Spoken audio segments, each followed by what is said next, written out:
Akankah Pilkada DKI Jakarta akan berlangsung dalam 2 putaran? Prediksi ini sudah mengemuka jauh-jauh hari sebelum memasuki masa kampanye.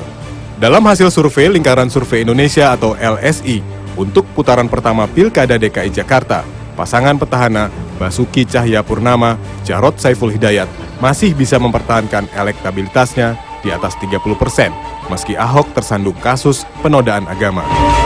Sementara pasangan Agus Yudhoyono, Silviana Murni berada 0,4% di atas Ahok, dan pasangan Anies Sandi berada di posisi paling bawah dengan tingkat elektabilitas surveinya berada di angka 21,4%. Jika hasil survei ini disandingkan dengan debat terbuka pertama pada akhir pekan lalu, mungkin selaras dengan kesan yang timbul saat debat berlangsung. Keraguan terhadap pasangan nomor urut 1 mulai berkurang.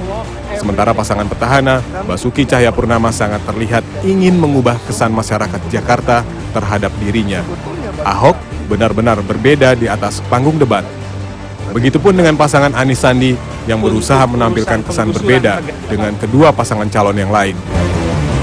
Pasangan calon nomor 1 itu sudah menunjukkan bahwa meskipun ia masih muda dari tentara, tapi sudah cukup paling tidak keraguan selama ini itu bisa ditepis itu.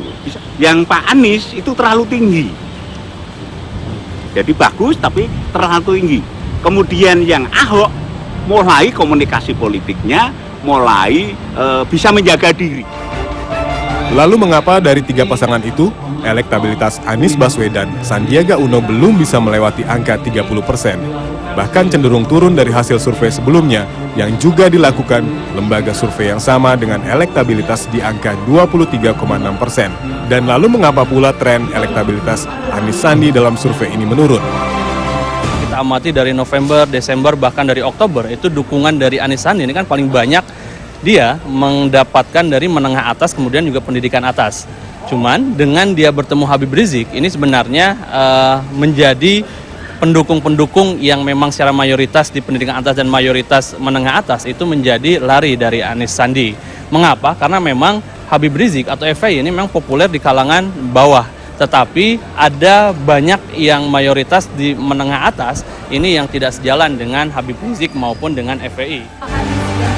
Putaran kedua dalam kontestasi pemilihan kepala daerah bisa terjadi apabila tidak ada pasangan yang meraih suara 50% plus 1 suara, dan 2 pasangan calon dengan perolehan suara terbanyak yang akan melaju ke putaran kedua.